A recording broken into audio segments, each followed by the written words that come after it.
When we met.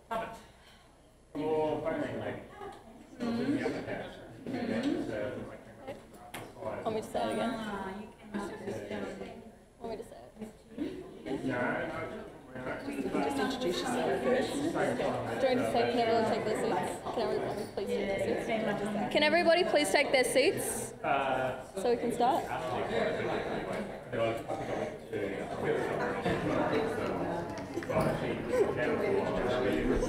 You lived in Canberra. Excuse me, everybody. It's time to start. Hello, everybody. I am Chloe Bethune. I'm a Wellington Shire Youth Councillor, and I'm a proud Wurundjeri girl from the Yamatji Nations in the Midwest regions of Western Australia. Tonight, I am here to do an Acknowledgement of Country. Acknowledgement of Country is an opportunity to acknowledge and pay respect to the traditional owners and ongoing custodians of the land, of the Aboriginal and Torres Strait Islander people. When we talk about traditional country, we mean something beyond the dictionary meaning. For Aboriginal Australians, we might mean homeland or tribal or clan area.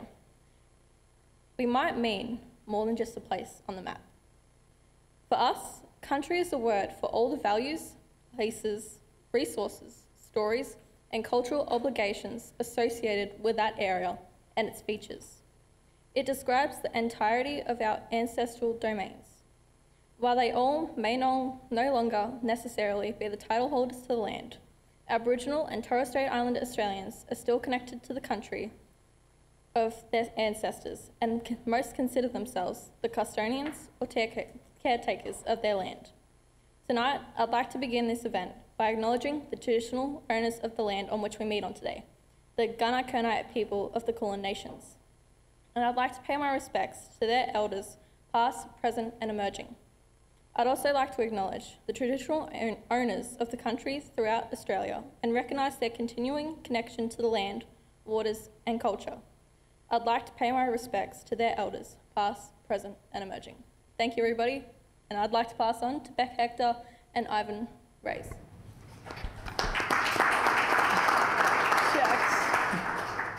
Good afternoon, everyone. My name is Beck Hector and I am Wellington Shire Youth Council's Mayor. Sitting beside me, helping facilitate today's panel, is fellow Youth Councillor Ivan Reeves. I would like to welcome you all here today, particularly our local candidates, the Wellington Shire Youth Council Mayor Carolyn Crosley, Councillor Ripper and Councillor McCubbin, as well as my fellow youth councillors. The young people that put their hand up to be a part of Youth Council are young people who want to serve their community. We actively work towards getting to know our community better and find ways to advocate for the issues most important to the local youth we represent, sharing the good stories too. Most importantly, we try to provide opportunities where young people can voice their own issues, ideas and opinions. With the dramatic increase in first-time voters registering last year to partake in the marriage equality vote, we felt that this upcoming state election was a great opportunity for us to hear from the candidates who we are hoping to represent us in Parliament over the next 4 years. We believe that as young people we have important, strong ideas and concerns and are eager to learn more about the way our government works in Australia and how we can influence them by being active and involved citizens. Before we start, I would just like to remind everyone of the issues that the state government is responsible for: education, health, transport, state development, natural resources and the environment, law and order, community services, housing, fair trade and consumer affairs, as well as fire and emergency services. While our questions this afternoon only touch on a few issues within this brief, there are many more that will not be able to be shared. We invite people who would like to stay on after the panel is over to talk with our candidates to do so. So let's get started. I'd like to formally welcome and introduce our candidates here this afternoon. Independent candidate for Gippsland East, Matt Stephenson. Matt is a 6th-generation East Gippslander. His family has been farming and running businesses in Gippsland since the 1860s. Matt has spent the last 20 years working for Landcare at a regional and statewide level and has also involved in land management as a consultant and contractor. Matt has a solid background in community-led volunteer projects, youth mentoring, and development programs. Independent candidate for Gippsland East, George Neophytou. George is a lawyer who is involved and assists the community.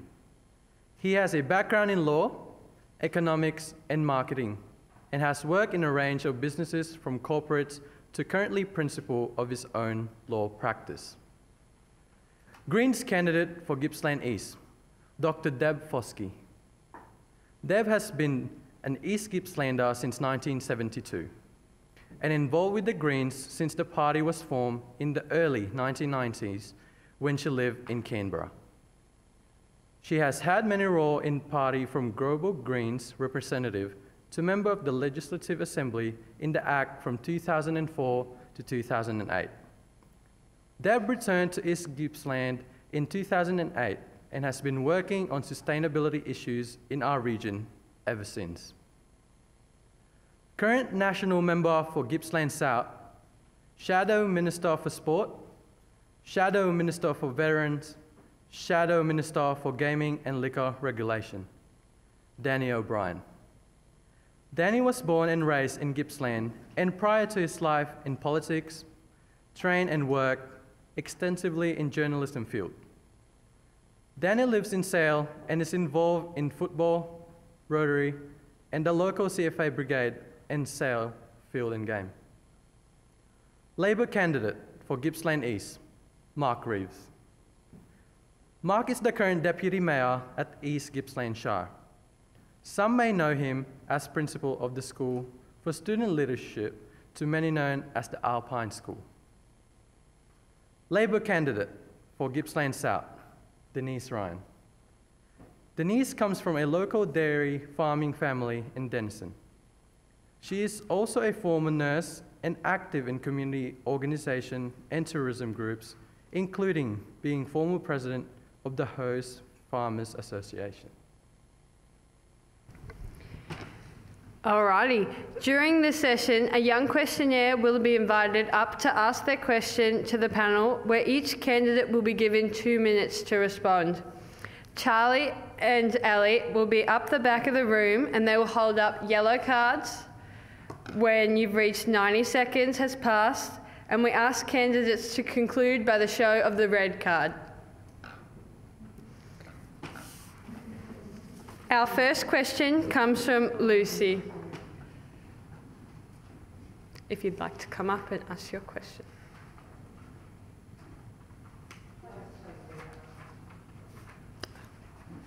You want me to go? Yeah. Yeah.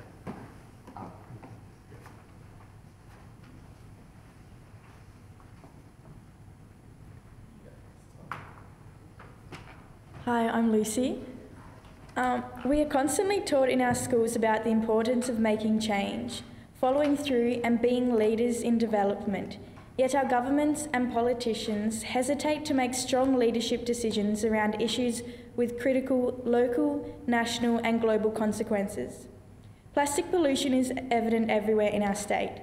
Simple evidence-based strategies which work to address the issue in part are often mitigated by our government, demonstrated by a reluctance to adopt such initiatives as the undeniably successful container deposit scheme. How do you plan to advocate the need for our government to adopt schemes and policies that tackle our pollution crisis?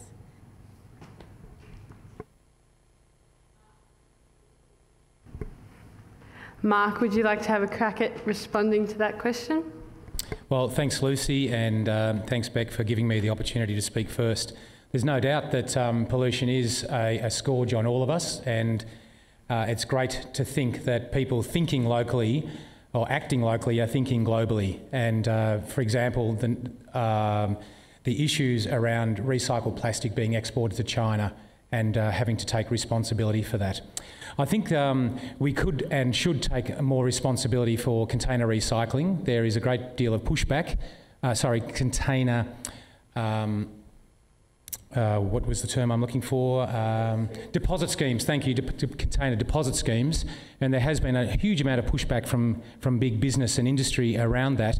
And I think that's something that I would like to be able to advocate for if I was elected and within the Labor government, absolutely.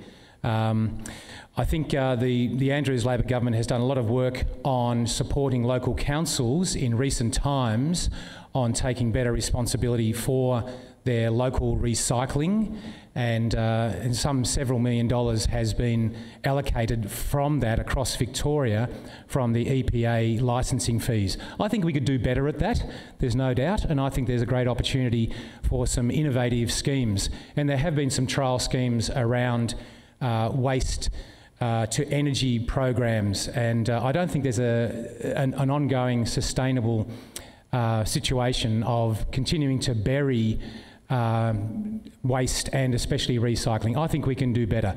I think we need to support those industries that have innovative practices around plastic and reusing plastic, and I think that we as a community can do better and should have more opportunity to be supported.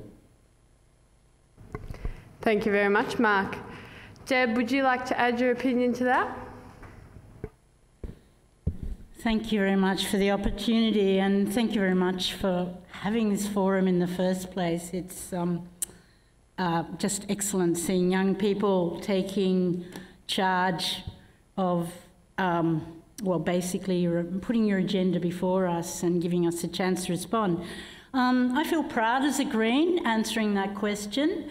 There's been a total lack of action within the current Victorian government, given the fact that the Greens have put up a couple of bills, one around container deposit legislation and the other one around plastic bag bans. Each time we might have had an inquiry, I think we did, into the container deposit legislation, but no action. We've seen other states adopt CDL. Victoria, for some reason, and I really can't see why, because I think the will of the people is there. Plastic bags, one of the things I feel is that could happen at a local government level. We've seen the town of Mallacoota actually has a plastic bag ban, and that's working really successfully. We all know about that huge maelstrom of plastic in the Pacific, and the fact that, you know, that marine animals are dying, birds are being strangled. Who hasn't seen a seagull with a beer sort of plastic thing around its neck? Look, we're at a point now where it's not enough to talk about it, and nor is it enough to expect individuals to act. We all are, I'm sure. We need the corporations that produce the plastic to reduce packaging and to find other ways of dealing with our problem instead of it being always up to us. Thank you very much. Now we'll go to the other side of the table, and Matt, would you like to let us know how you plan to advocate? Okay, well, I can probably just talk on more of a bit of personal experience with that, just to give you guys an example of how things can turn around quite quickly in people's psyche.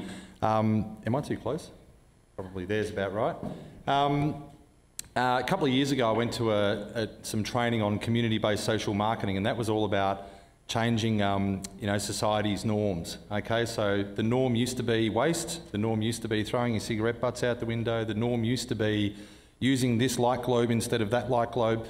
And we actually did a couple of days of training and workshopping in how you go about changing social norms. And one of the really interesting things that came out of that was that, some of the cities in the United States, for example, I think it was actually Canada, have basically been able to convince, virtually the whole city to change ways of doing things a certain way. I think it might have been Montreal or Ottawa or something like that. And that was all around the use of light globes that were more energy efficient and so forth. So when we purchased a motel in Bairnsdale 12 months ago, I thought I'm going to give this a bit of a go. And it's all about just education, but explaining to people why you're doing things. And I think that's a really important local thing that you can do. These guys have covered a fair bit of what happens at a statewide level and what governments do. But we actually provided them with the information. So we put notice boards up in each room. You know how you've got this is where the shower is and this is where the toilet is. We had no recycling happening in the motel. We put this signage up to say, if you wouldn't mind, can you please separate your recycling and your waste into different categories? For the first couple of weeks it was a bit slow, but what we found was with our regular guests that, you know, come in, travelling salesmen and so forth, after about a month or so, they did it every single time they came in. They'd have the recycle pile under the table, they'd have the rubbish pile over in the bin, and what that meant was that we were actually saving as well, because we didn't have to go for new soaps and new shampoo containers and all this sort of stuff, because people were actually thinking about how they were going to save them as well. So you can do this sort of stuff at a local level, and I've got the red card. I was going to say, I will have to stop you there. Thank you for that one. And we're going on to Danny O'Brien, and if you could give us more of a targeted to what you plan on doing if you are let go to state government to start implementing. Well, I can't announce coalition policy here that's not already policy, so I'll give a bit of a general view. One of the reasons that container deposit schemes haven't been supported is that it actually undermines the curbside recycling that we've had over the years. One of the advantages, one of the reasons curbside recycling can be cost effective for councils is that there is value in particularly cans, aluminium, and CDS schemes have predominantly been in the past and in other states about aluminium, not so much plastic.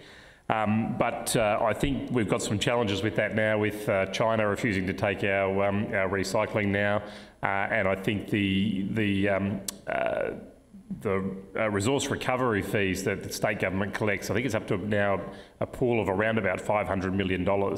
And I think we could certainly be doing better to spend some of that money investing in recycling facilities. One of the challenges we've got, though, is that we are too expensive. Once an Australian hand touches something, it becomes very expensive to deal with, and unfortunately the alternatives are cheaper, the alternatives being landfill. So we've got to work out a way to do that more efficiently, and I think using some of the resource recovery funds to actually invest in those facilities and those processes so that we can recycle better and reuse is a really good thing to do. The only other thing I'd note, Lucy, great question. You talk about leadership. One of the challenges with leadership is bringing people with you. When the supermarkets voluntarily banned plastic, they had a massive reaction against it from the public.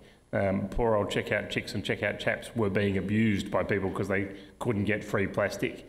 So it's one thing to say you should lead, but you've actually got to bring the people with you. People like their plastic bags, and so that's an issue about education. Some of the others have mentioned as well. I think it is up to individuals to change their behaviour, and I'm sure people are. Thank you very much, Danny. And now we'll go on to Denise to give her thoughts on the issue. Thank you, Lucy, for your question. It's interesting. My response is probably more a little bit about what our experience is on the farm, because farm waste is everybody sees the green bales of silage and so on out in the paddocks. So farmers are faced daily with how to manage. And I know that on our farm, that my son's been explaining to me lately, that there's a new type of covering that they can use for silage. So at the moment he's got a lot of green plastic loaded up, ready to go to whatever's the most suitable place for him to be able to take it or to have it collected by. But this is the last time we'll have masses of green plastic like that. So, I think that's the main thing that I can contribute, from our own experience. And I think that, as Danny touched on, whatever you try and change, you're going to have the face of power, money power, to deal with. Thank you. And lastly, we'll have George. Thank you. I thought that was a very good question, and most of the answers really revolved around what consumers are doing, and I think consumers have actually really stepped up and are really mindful of recycling. I know in my household the recycle bin is always first full, and the actual garbage bin, there's almost nothing in it now. But my greater concern, and this is really what we're all here for, is what the government can do. Now, we know that China has already flagged that they're probably not going to take our recycled material going forward. We should be putting in a plan now to have some system of dealing with all that recycling material. There's no point all of us putting it out every week and there's nowhere for it to go. In addition to that, I also am very concerned about some of the government projects that have been approved. For an example, the reopening of the Stockman mine at Benambra. It's got a history of leaching contaminants into the Tambo River that feeds into the Gippsland lakes. We've got the proposed Fingerboards mineral sands mine at Glenalladale, which to me is just another horror show about to happen. So we need to stop those things at the start. We can't have them in place and then have all the consequential pollution, because that will be a terrible legacy going forward. Now, they're government decisions and everyone in this room can't do anything about it other than the government, and they should be acting now. Thank you very much, George. Our next question focuses attention on transport and comes from Nicole.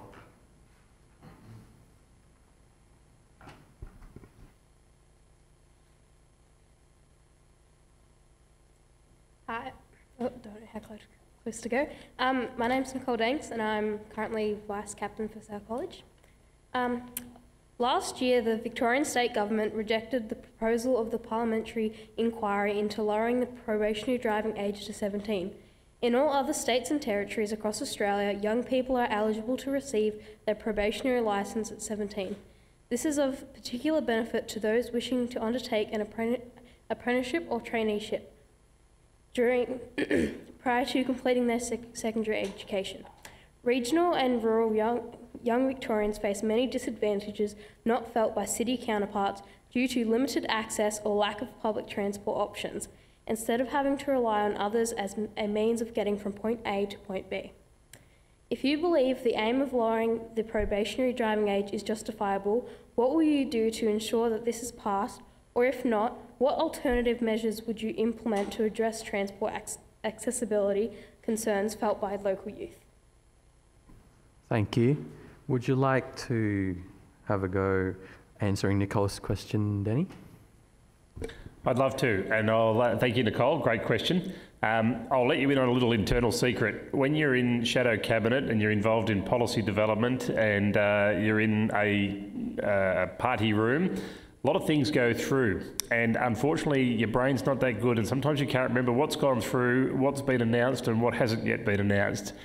So I'm being cautious on this, but suffice to say, I think the Liberals and Nationals are pretty keen on the idea of lowering the age of driving. So watch this space, I think, is probably the best way I can put it, because as I said to Beck before, I can't announce coalition policy that hasn't already been announced. So keep an eye on it. The second thing, though, the second part of it, I know it's not directly related to driving, but we've announced a $16 to $19 billion plan for high-speed rail right throughout regional Victoria, not just Geelong and Ballarat. We're talking all the rail lines, 200 k's per hour to Traralgon, 160 to Bensdale. That would cut the travel time from Sale to Melbourne to 91 minutes. Now, I know you're talking about getting around here as well, but in terms of transport, that revolutionises what you can do in a regional centre. So within 10 years is our target for those. It's fully costed, fully planned, but on the driving age licence thing, that's a really significant issue for, as you said, country kids who often are 10, 20, 50 k's from TAFE or school or whatever, or work, and need to be able to get there themselves. So watch this space from our perspective. Thank you. Do you have any response to that, Matt? Oh, sorry. Yeah, Matt, Mark, yep. Look, I'm probably going to sound like I'm 100 years old when I say this, but I had my first job when I was about 10, 11 years old, and all of the jobs that I had up until 18, 19 were all walk and ride bike. So I can't actually assimilate with the challenges around that, because I sound like my grandfather, but we used to have to walk to our part-time jobs and we used to have to ride bikes. So I have difficulty reconciling some of that with people that have to travel to different towns to do that sort of thing and so forth. One of the really key things that jumped out to me, though, as soon as I heard the announcement by the Nats about the high-speed rail and how many billions of dollars, was I think that we've got services now and the infrastructure there, but we need to improve on them. So we need to improve the reliability of some of our services. But I also see that there's no issue or problem with government investing in specific assistance for people that are undertaking apprenticeships or training or need to get to certain places, whether that takes the form of minibuses or I don't know what, some form of transport. But I believe that it's important because if you've got young people willing to invest their time in progressing their futures, it should be one of the highest priorities for government. Okay? Thank you. And George? Thank you, Ivan. To answer the question about lowering the age of being able to get your driver's licence, I'm actually very much in favour of that. I do have a small proviso though. In Europe, the driving ages are much lower, but it's all linked to better driving. They do advanced driving courses. The one in Germany is just really amazing. Young people have to do crash stops in the wet at 240 kilometres an hour, and when they finish and get their licence, they have really mastered driving, and they get taught all the aspects of driving, which is, you know, alcohol, drugs, all that. It's a complete package. I'm a member of free car clubs. I race on the track. I've done all sorts of things. I do at least one advanced driving course a year, and I think we all need that better education, and certainly if we were able to link that type of education with driving, I think it would be fantastic.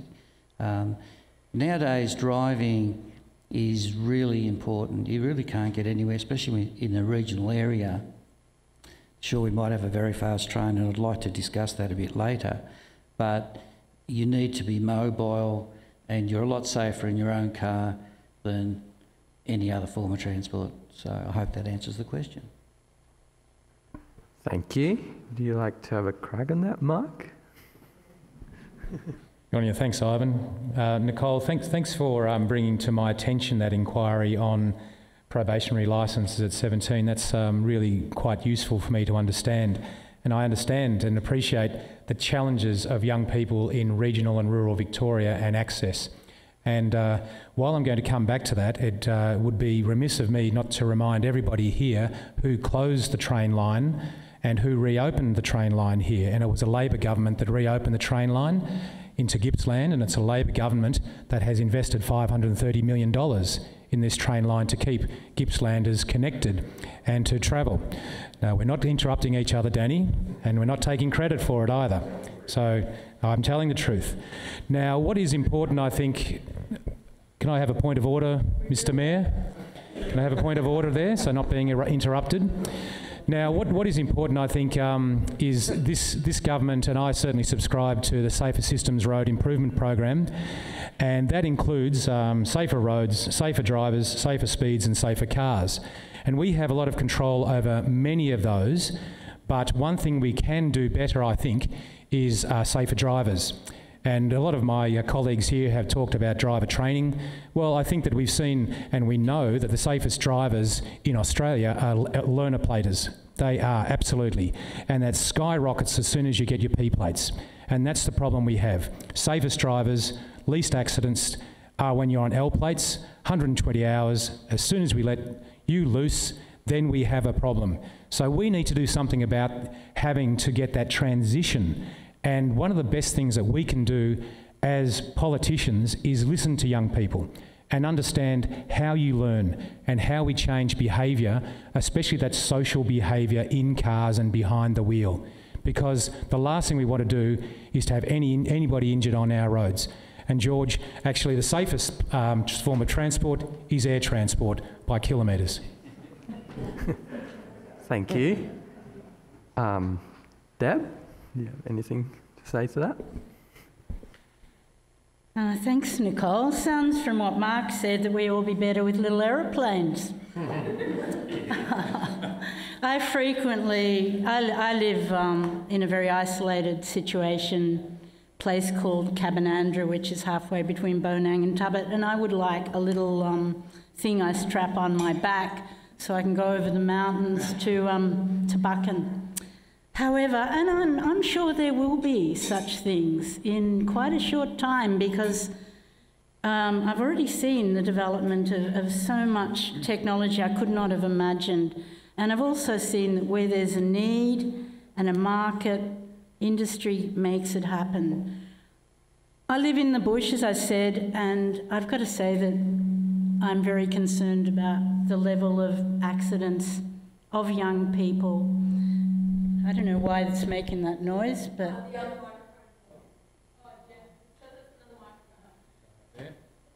Matt, your microphone's on. Right, excellent. Look, look, it just made my voice resound even more. But, okay, look, yeah, I mean, I know we live in the bush and we have to have access to cars because there's no alternative to it. And that is, I think, the problem that Greens grapple with. We would prefer people to get out of cars, let's face it. We're pretty happy about the development of electric cars because it reduces pollution enormously. If we're going to be driving on our roads, I think our roads need to be safer. One of the things I've advocated for as a Tubbut person and a person who cares about my community is making, for instance, the Bonang Road, which we have to drive safer. And it sort of concerns me when I see the priorities of the road builders when I know that there are roads that are extremely unsafe to drive and that young people don't have much choice about driving or not. Thank you, Deb. And finally, Denise. Well, I'm in the grandparent category. All of my children I pretty much taught to drive. I don't think kids need that much extra responsibility. And I think it's a time for parents to spend time with their kids, and I think that needing to do so many hours experience. But as Mark pointed out, we still have that that lift in the graph once they're not accompanied by an adult. And the family rule that we had during the P-plate year was never any more than 2 people in the car. So, sorry about that, Don. Thank you for that. And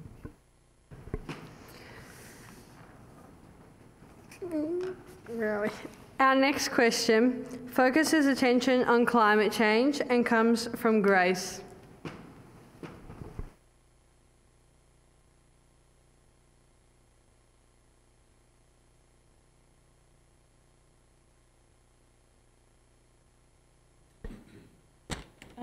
With the release of the IPCC report last week defining the urgency of climate change,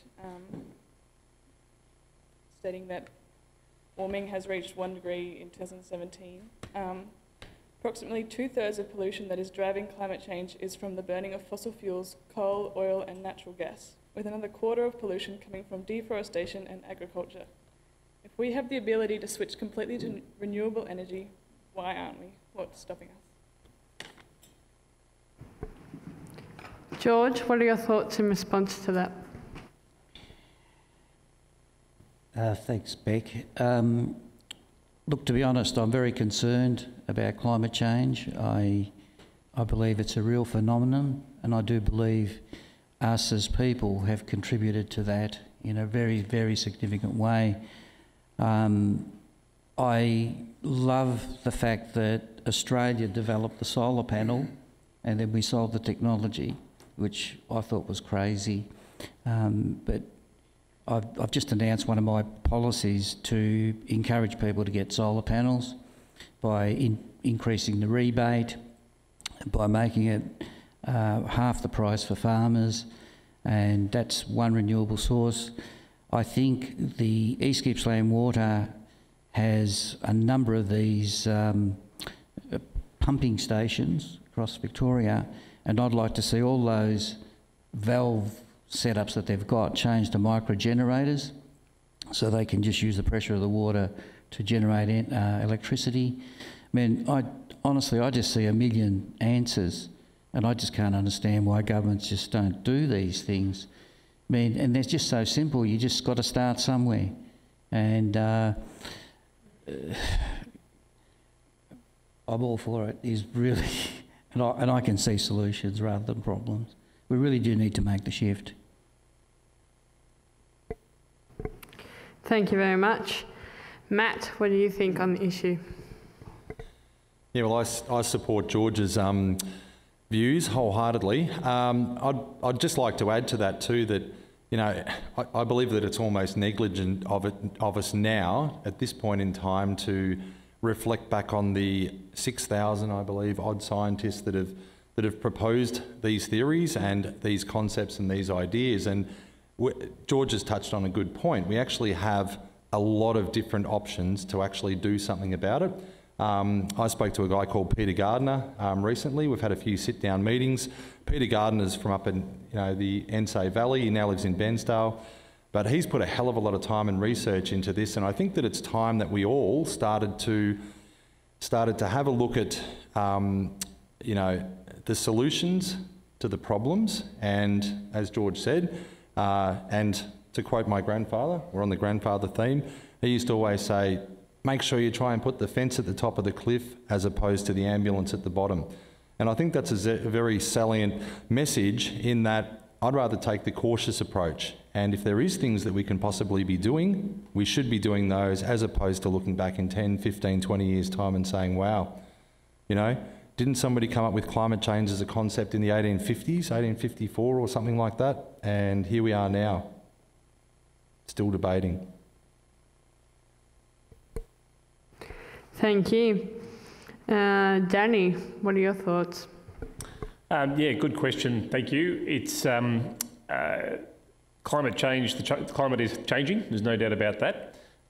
What we have to grapple with, well, firstly, in terms of responding to it, you need a global solution. Australia could wipe out all our coal, gas, oil, anything that we produce that produces greenhouse gases tomorrow, and it would make not a jot of difference given what India, China and the rest of the world is doing in terms of increasing. So we need global consensus on it. We've got it of sorts with the Paris Agreement. Likewise, at a state level, you can do so much, but you're better off to be doing things at a national level. Your specific question was, I think, and correct me if I'm wrong, if renewable energy technology is available, why aren't we doing it? Well, we are, but from my perspective and my party's perspective, you need clean, affordable and reliable energy technology. And at the moment, the solar and wind in particular, which are the main renewable technologies, are not reliable. They are coming down in price, but we don't yet have affordable technology to store the energy. And it will happen over time, I'm sure, but we've seen what happened in South Australia with a heavy reliance on wind energy, and we had a statewide blackout when something went wrong. And it's not just about the reliability. There's issues with the frequency, so you can actually have issues with the network itself, because wind and solar are intermittent. Look out the window at the moment. There's not much wind by the look of it. There might be a bit of wind, but there's certainly no sun. So you need to be able to switch people want energy when they want it. So yes, I'm certainly in favour of renewable energy. I'm certainly in favour of hydro as well, but many people say you can't have hydro because you have to build dams. So you have to look at all the options, and clean, affordable, reliable is the key. Thank you. Denise, would you like to tell us more what you plan to do if elected, into the... Thank you. Well, I'm absolutely thrilled about the amount of investment that the Andrews government has put into a lot of the transition support for people who lost their jobs from Hazelwood. A lot of that retraining money has gone into renewable energy type projects. There's Gippsland Solar down in the valley. There's the new company that are building the hot water services. There's training. There's just this whole breadth of advantages that are coming out of that money that was spent in that transition for those workers. I was one of the people who took up the early offers in the Gillard government about to put panels on the roof, and that was really beneficial for me. I didn't pay paid several $1,000s out of my own pocket then, and I had some government support, but which was government paid about half. But I didn't have to pay a power bill in the next 3 years that I still lived in Melbourne.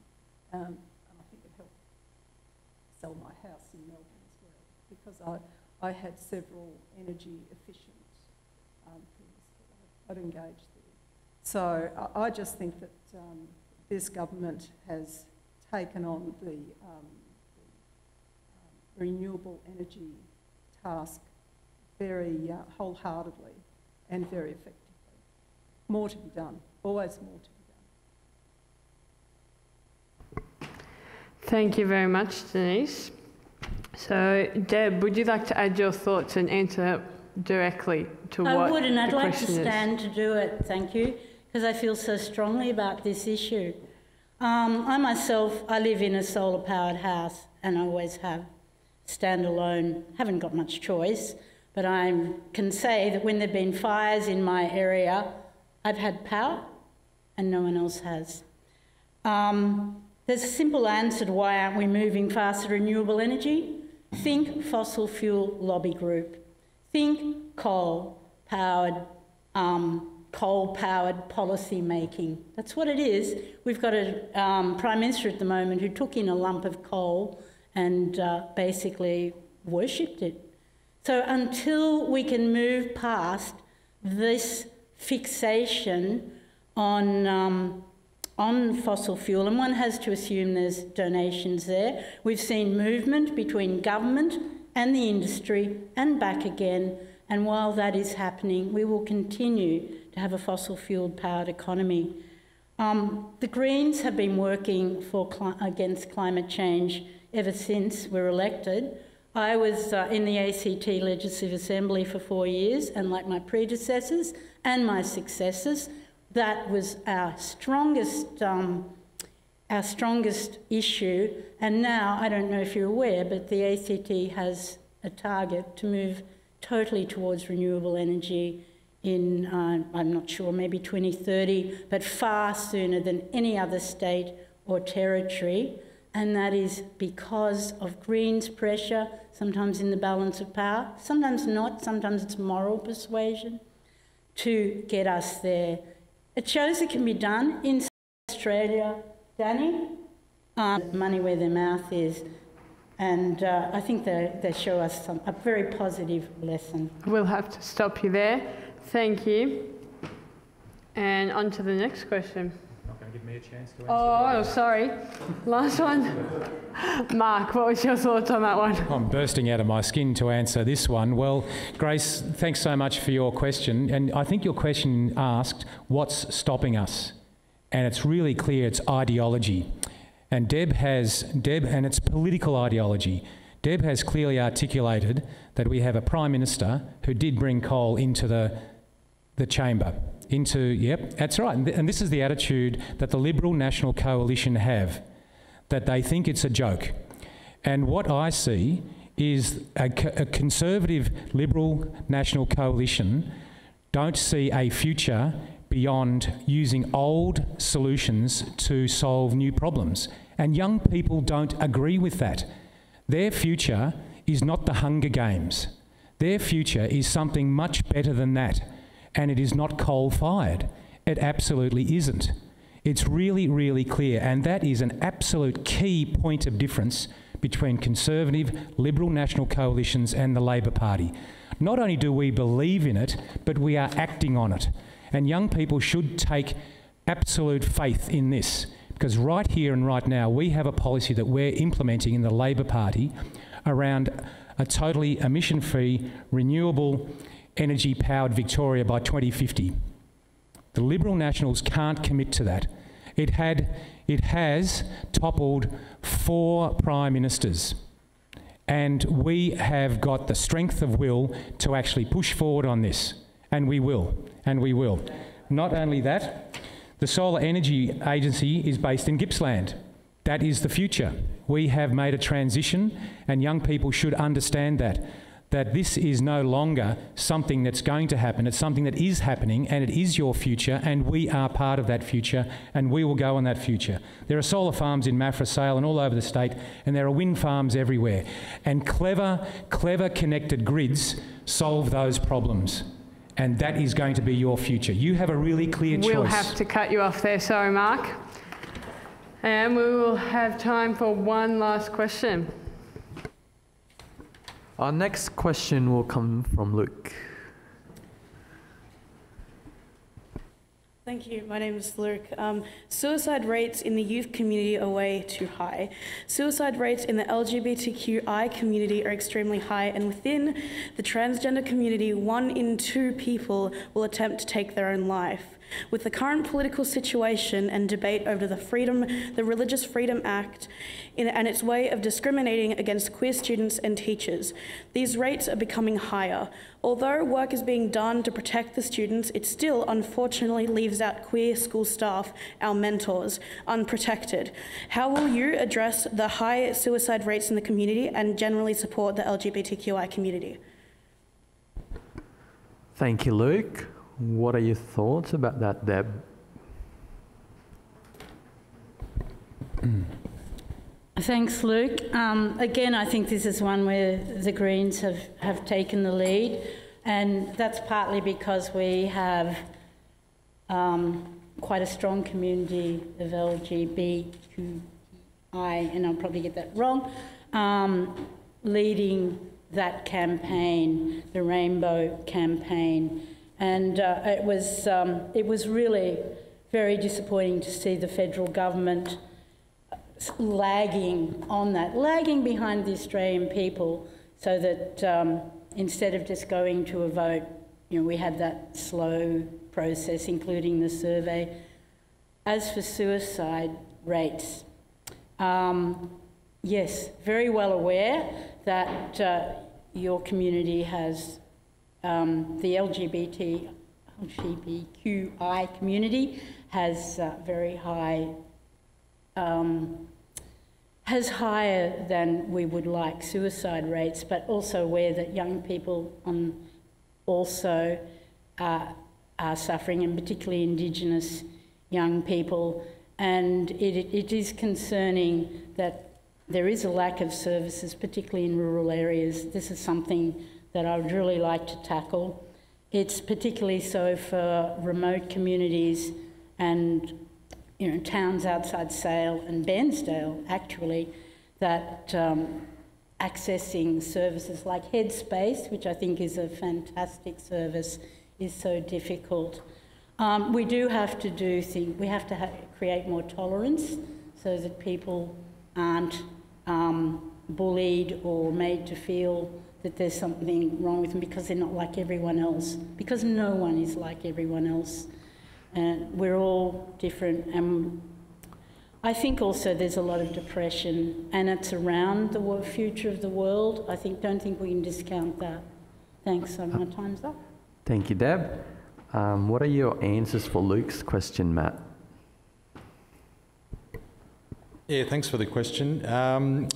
Yeah, look, I mean, I've got Headspace written down in my notes, and that's with very good reason. I mean, Deb's mentioned it, but Headspace is I believe something that needs to be utilised and supported and resourced as something that young people can turn to when they're in that headspace, so to speak.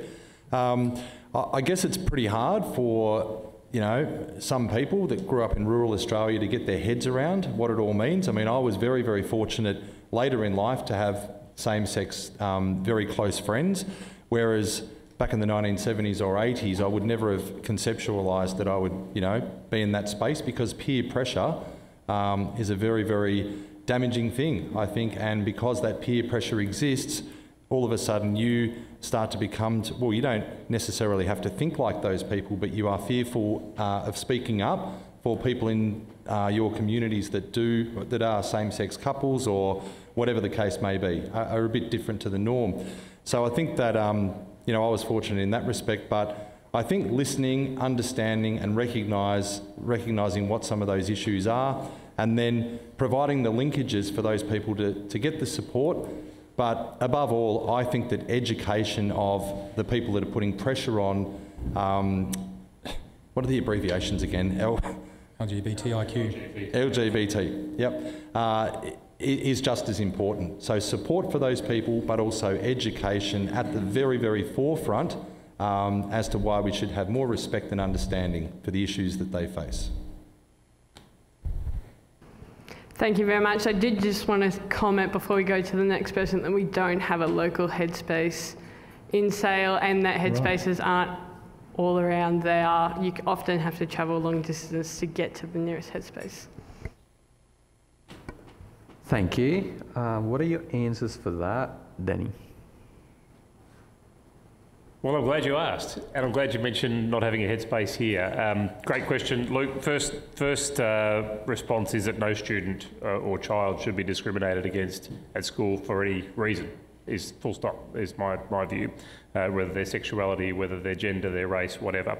I think the debate in the last week or two, you had the same day a story in The Age that said one thing and the story in The Australian that said the exact opposite of what the government was going to do. So I'd encourage people to actually investigate what the Ruddock report was actually proposing. Beck, great comment about headspace. There's a headspace in Morwell, there's one in Bairnsdale.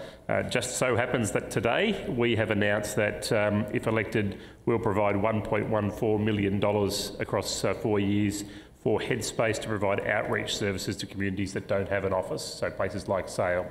So that'll be for funding for programs to actually help get outreach services to young people to get the help where they need in their homes, recognising that in rural and regional Victoria, we're not going to have a headspace in Yarram or Rosedale or Hayfield, but there's still going to be a need there. So that's why I've announced that. And I can't speak for them, but the federal government, which is not all just nasty and backwards and dinosaur, as the others might have you believe, actually announced 2 days ago $52 million to expand and continue Headspace throughout the region. So I think there's some really good announcements in the last couple of days to shows that the Nationals actually do care about youth mental health and the issues you've talked about.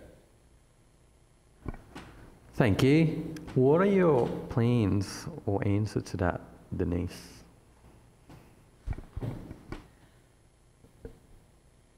When you talk about youth mental health issues, Headspace is the thing that comes to mind. And it's really the likes of organisations like Headspace are a good opportunity for everybody, and young people in particular, to really take the opportunity to drill down and see how funding works. You know, it's great to make big announcements about amounts of money that are going to be available, but it's interesting how governments sometimes tweak how that occurs. Headspace is a great organisation, and you can't have one in every town, but how to deliver that kind of service into the outer areas where youth suicide is such an issue, and particularly with the group, with the young people who have questions about their sexuality and how to deal with their differences. And when you're young, it's very difficult to identify that everybody has differences. It's just some of your differences take over a bit more. It's a very complex issue, and I have some history with how the funding is manipulated a bit, which is probably not appropriate to go into right at the moment, but so that's why I'm having a bit of trouble with this, because I've got personal experience that was pretty unhappy. Yep. Okay, thank you. Thank you, Denise. And last, we have Mark. Good. I've still got my microphone on, thank you. I'm glad I wasn't clicking or something. Look, Luke, thanks for reminding us of that terrible statistic about suicide rates in the LGBTIQ community is disproportionately high, and we should be reminded of that every time. And suicide is often described as a permanent solution to a temporary problem, and it's a terrible scourge in our society. Let me again point out a fundamental point of difference here. The Labor Party supports, at an absolute fundamental level, Safe Schools curriculum and Safe Schools Coalition. And that is where it can start, in education and setting a great foundation for young people to understand what is happening. Because every LGBTIQ person has their own individual story. There's not a script. And so teachers, politicians, educators, community leaders need to understand and ask. No, it seems to be more of a problem for older people than for younger people. That's my experience. And we need to be guided and helped by young people in these matters, and be not afraid to ask and to explain what's going on. I don't get it. And so, Luke, we actually genuinely ask that. But it happens in schools. And you ask, what are we doing? Well, absolutely maintaining that Safe Schools curriculum. It's absolutely essential. And also, we need to remember that there are many, many artefacts around our community, whether they're visible or embedded in our language or our behaviours, that reinforce a dominant paradigm of difference. And we need to be mindful of those and change them and challenge them at every point. And we need to be challenged and be able to stop and be challenged, especially as community leaders. And I think that you will find that an Andrews Labor government will do that. And certainly I am very mindful of that. And as a local representative, you will have my absolute support, and I will fight to the very end of my political career around supporting LGBTIQ people. Thank you. And last, we have George. Thanks, Ivan, and thanks, Luke, for the question.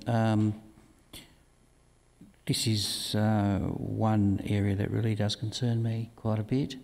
I've got family members and close friends in the LGBTIQ community.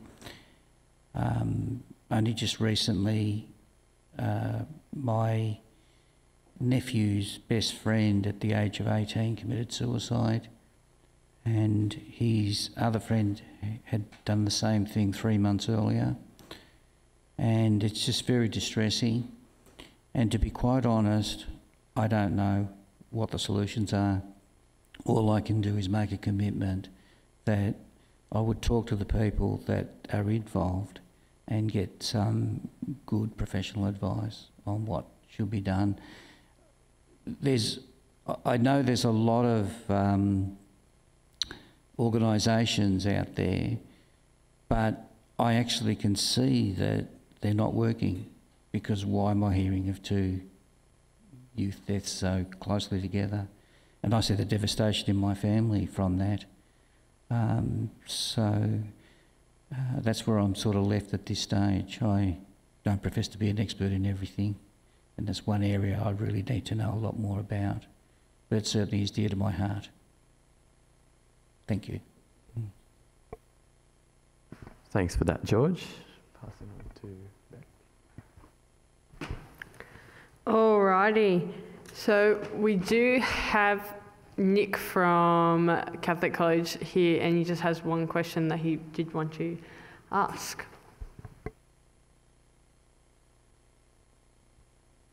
Thank you for taking my question. Great question, Luke. Absolutely very important. I'd also like to back it up on mental health.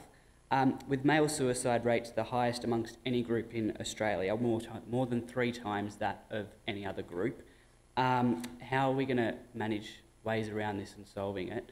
And might add to the question, how do we solve and fix the problem that there are 8 men dying at the hands of their own each and every day?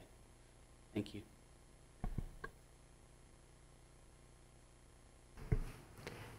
Daniel, would you like to respond to that one? No, because it's a really tough question. It is. I think, frankly, Nick's question highlights the challenge that we've got, that with no aspersions on anyone around the room, the middle-aged white male is fair game for anyone in society these days, and that's not a complaint. It's just a statement of fact. You can say what you like about a middle-aged white male, and they're not meant to take offence. But I think men generally are struggling with their position in society. I think that's the reality, and that's leading to a lot of confusion, a lot of depression, unfortunately. That's not by any stretch the only reason behind it.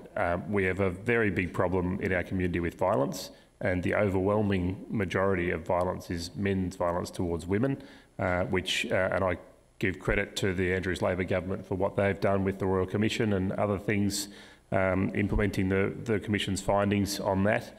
But young men, substance abuse, and then turning to violence is a real issue as well. Addressing it, I think some of the men's behaviour change programs that have been run, including by Gippsland Women's Health Service here, can be effective and have been effective. But I remember talking to them a year or two ago, and I think they had 800 men on the waiting list. So in a budgetary constrained environment, it's always difficult to look after everyone. But I think that's a good way of addressing those issues of men's violence towards men and women. Matt, would you like to respond? Yeah, look, it's in a previous life, I was involved in some youth mentoring programs, and one of the key indicators about those particular groups of young guys that we were doing the mentoring program with was that they came from disadvantaged backgrounds and they'd lost a lot of hope. And in 2 out of the 3 situations that I worked with directly, there was suicide threats, there was talk of suicide, and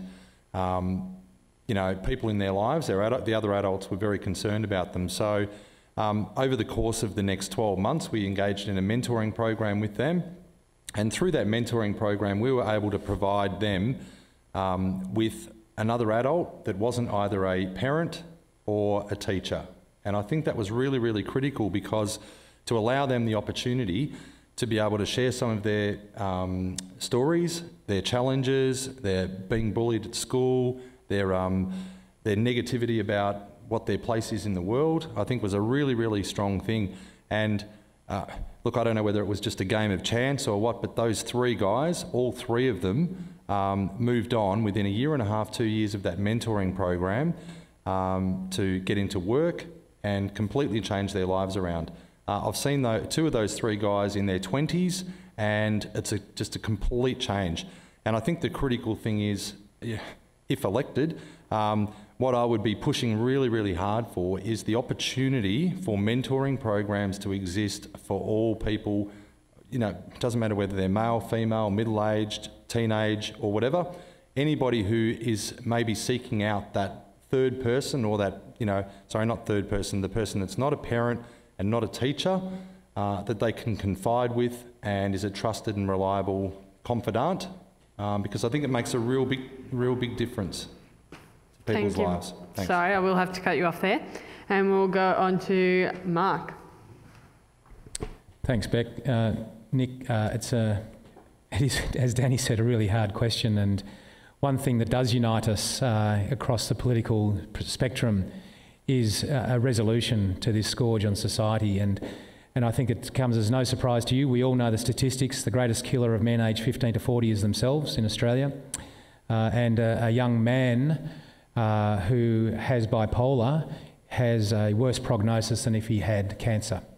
And that's probably my point that I want to make there, is there's something that we need to do about normalising, that sounds terrible, but making this an illness, not a weakness.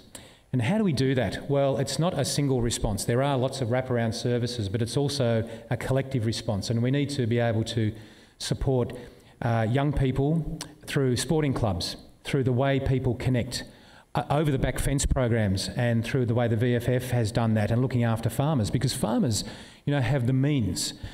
Isolation, straight roads, vehicles, often firearms, they're all those predisposing things. And we need to look after each other and be much more mental health aware. And maybe we need to, just as we have almost ubiquitously first aid courses, maybe we need to be running mental health first aid courses that pick up those early signs and symptoms that we can see, and we can actually have some community intervention. And as I said, it's a complex and society-wide matter, because at the moment, when we see someone who is looking upset or maybe feeling not too well, we tend to move away from them, and we need to have some sort of way of moving towards them and wrapping around them. I'd love to be involved in that, but I think that we have many ways of doing it and many structures in society to actually implement that, and I'd like to be part of that, Nick.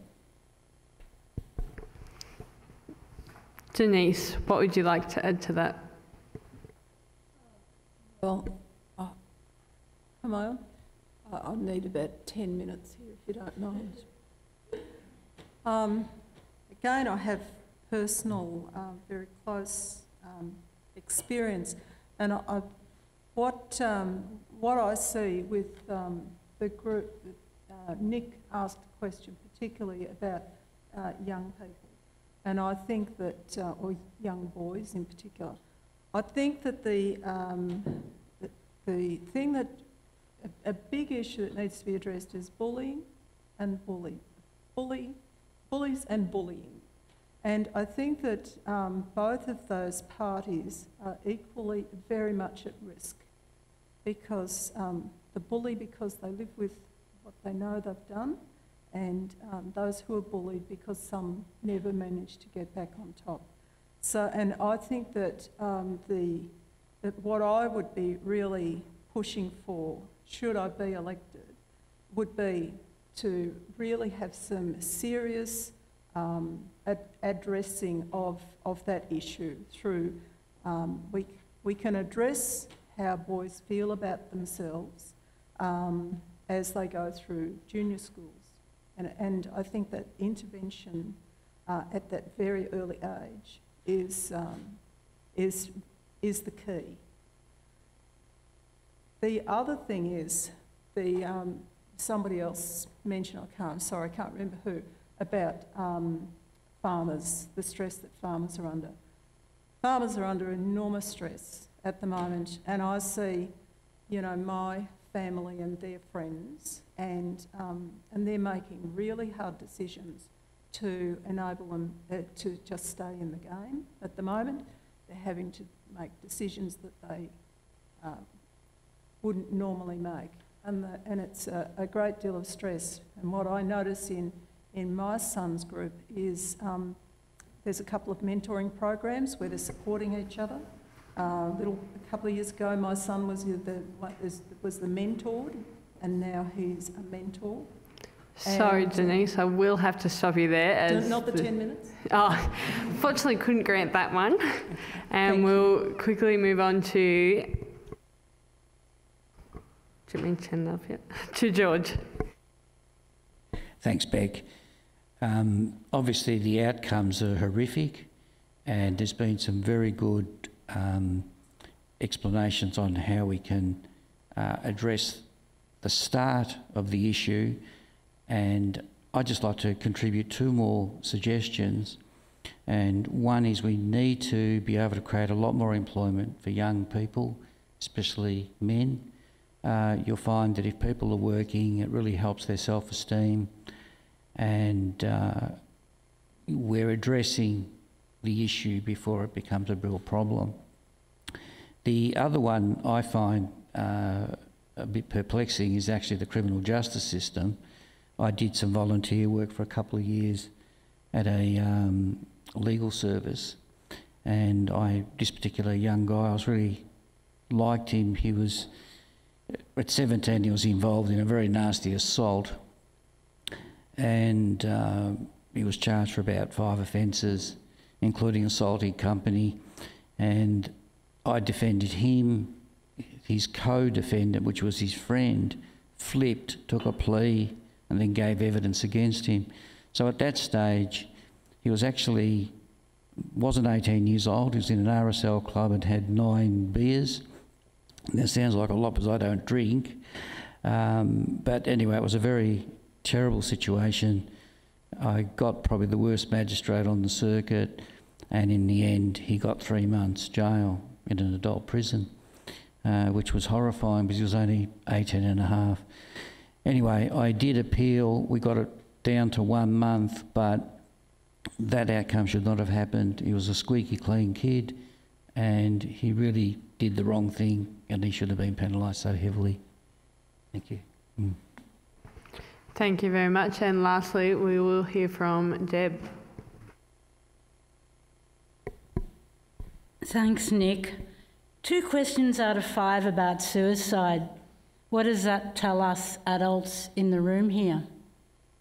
I think it's very worrying that it is of such a concern to you.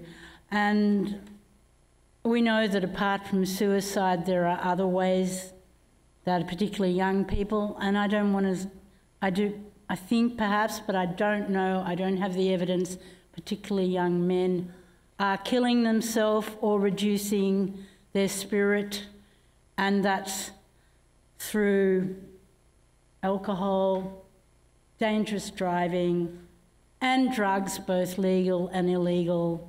I mean, there are many ways in which young people are compromising their lives, if not necessarily ending their lives. So what does that tell us? I mean, I feel a lack of hope is perhaps part of the reason why young people in particular die. We also know that older people, particularly men, are also dying or committing suicide at a higher rate, but in that case, they've lived their lives. They're making a choice with some more knowledge, I would hope, though it perhaps doesn't say a lot about our palliative care system. So hope. I myself have done the ASSIST course, ASIST, which is an intervention against suicide, but that requires me to be able to tell when someone feels that life's not worth living, and to gently lead them through a process to come out to a more positive place. I think we all need that. We all need to be able to recognise when somebody's calling out for help, because a lot of people, particularly young men, don't know how to ask for help and find it difficult to deal with their emotions. Thank you very much. And unfortunately, our time has come to a technical end. But we do still have a lot of questions that we know of and that we know people in the audience have. So we would like to invite our candidates, if they were willing, to, once we move back out into the foyer, whether they will accept questions from the audience while we're, what's the word? Not socialising, but... Eating and drinking? Whilst we're... Oh, sure, we'll use that one. And... we would also like to, thank the audience and thank our candidates for coming today. And if you do still have some questions, we'll be out in the foyer. But if you do have to leave, thank you very much for attending.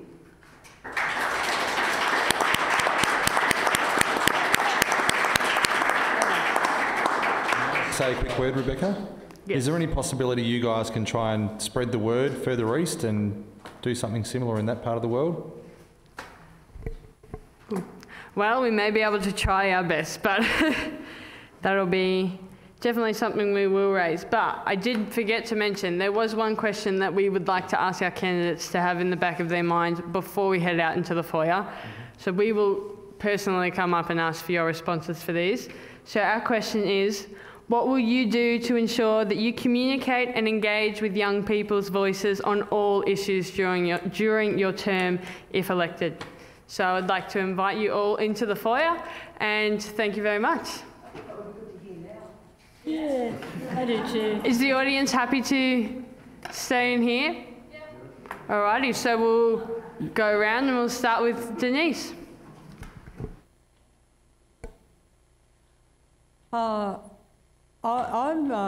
I'm quite keen on the idea of small group get-togethers. One of the things, of course, is one of the recommendations that I make to people lately is join an organisation. Clearly, I think the Labor Party is a great choice, but if you find that your ideas are aligned in a particular way, join the organisation, because that gives you, that is a better way to give you a voice. But by all means, whoever your elected representatives are, and everybody has more than one, get to know them, be in touch with them regularly, and so that they understand they understand what the common thread of the feeling is within the group that they live in, and that you know how they're going about it. I find that talking to the pollies is really interesting, and you actually discover that they're all working pretty hard. So, but they're just people at the end of the day. They need feedback as well. Thank you. Go ahead, Matt. We're going around in the circle? Yeah. Okay.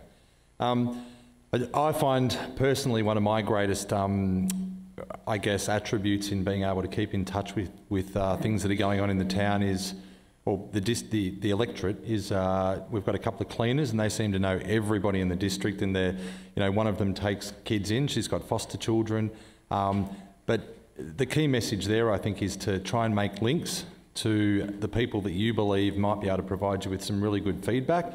In the car on the way here, I actually spoke to a contact about youth homelessness. The following phone call was about mental health and somebody who was an expert in the region on mental health. And I think that, it's incumbent on us to become more educated as to who's doing what in this district and who's in touch with what young people are going through and what some of their issues are. And also just being involved. There's no substitute for getting out there, and I've been doing what's called a travelling roadshow over the last couple of months with this candidacy, and whilst most of those groups are land care groups or community groups, there's also some young people there, and I try and maintain that I talk to them as well. And there's no substitute as well for being engaged on social media. I've just in the last 4 days learnt about Twitter a little bit more, which is a hell of a lot more than I knew 4 days ago. So being open to young people as well to approach you in whatever format they feel comfortable in. So, yeah, stay in touch. Thank you. George. Thank you. Was the question, how was I going to engage with young people in the electorate? Was that the question? Yeah, well, my answer's pretty... Oh, well, look, I think I'm on over 20 social media platforms to start with. I answer all phone calls and I answer all emails, and I love catching up with people over a coffee. So that's it. You have full access to George and Neophytou. Thank you, George. Mark. Hey, thanks. That's a great question. So it was, what will I do to communicate and engage with young people? Well, there's a great youth council here in this area, but also in East Gippsland we have a vibrant youth ambassadors, and they are terrific young people, and I will make that commitment to continue my connection with youth ambassadors, meet with them and understand what are their priorities. That's number one. A good politician should be in schools because, funnily enough, young people tend to spend a lot of time in school. By the end of it, you're just about ready to get out of them. Well, when you're in year 9, you've been there 10 years and you need long service leave, but politicians need to spend time in schools. They need to go and interact with SRC members. They need to go and understand what civics and citizenship curriculum is and actually go and spend time in a school and do that regularly. They should participate in sports clubs and organisations because that's where young people tend to be, and keep their ear to the ground and understand what is going on. They need to understand the difference between a tweet and a streak because young people don't tweet. Only old politicians do that. And so get with the latest understanding of the nomenclature that young people are using and read anything, politicians, read anything that the Foundation for Young Australians produce. Get with it and understand what are youth issues and where young people are going and what they're saying. And FYA is the peak body across Australia for young people. Understand FYA and read every one of their reports. Here's one here. I have to stop you there. And Deb. Sorry, that was on all the time. Your vote is a very powerful thing. Don't ever underestimate it. Many other democracies have had to fight for that. I think we take it for granted because it's just freely given to us. Just use it, but use it wisely. It's your level 1 entry for making a difference. And I know from my time in politics that young people are consistently overlooked. I've seen forums where, sitting politicians don't turn up, for instance, because it's about young people. And we know the power of my lobby in terms of influence on governments. Young people have to make a stand. You do. It's not just going to fall in your laps. It's your world. What are we doing to it? You're the guys who are going to have to fix things up. And myself, I've been working very hard to make that less so, but I'm afraid it's still on. The Greens have a policy, both state and federal, that young people 16 and 17 should be able to have the vote if they opt in for it. There's currently an inquiry at the federal level conducted by Senator Jordan Steele-John, who has put a bill up and is moving around the country hearing what young people think. Politicians think in 3-year terms. You are going to be around for another 30, 40 years. Can you take control? Power is what actually gives people hope. Thank you very much. And Danny, lastly. Look, the question was how am I going to engage with young people? I guess continue doing what I'm doing and try and do it better. It's difficult to engage with anyone, any group in particular. 45,000 voters in my electorate, and it's hard to get to them all. But I make a determined effort. I've met with Youth Council a few times. I'm on social media. I'm not on 20 social medias, George, but Instagram, Facebook and Twitter. Twitter I find pointless, but Instagram and Facebook are good, not just for the political stuff, but to see what I'm up to and to get feedback from people, some of it very frank. I've tried a couple of Facebook chats with young people, haven't been terribly successful, but yeah, I think I'd endorse the comments of other people, what Denise started with too. If you're interested, if you've got a cause, if you want to support something the way it is, if you want to change something, get involved. I'm preaching to the converted here because the youth councillors already are, but for those others in the room, it doesn't matter whether you're Green, Labor, National, Liberal, whatever, get involved and get excited about it. Can I just very quickly, in wrapping up, thank the Youth Council for putting this on and congratulate you. Really great that you took the initiative and did this, and well done to our hosts. It's a tough job, but you've done really well. And sorry, yes, give them a round of applause. And can I, as the only sitting member in the room, can I also congratulate my fellow candidates? I've been saying for a while that, and it's opposite to what we're talking about tonight. Democracy only works when there's competition, and so I congratulate you all for putting your hand up, and good luck, but not too much good luck.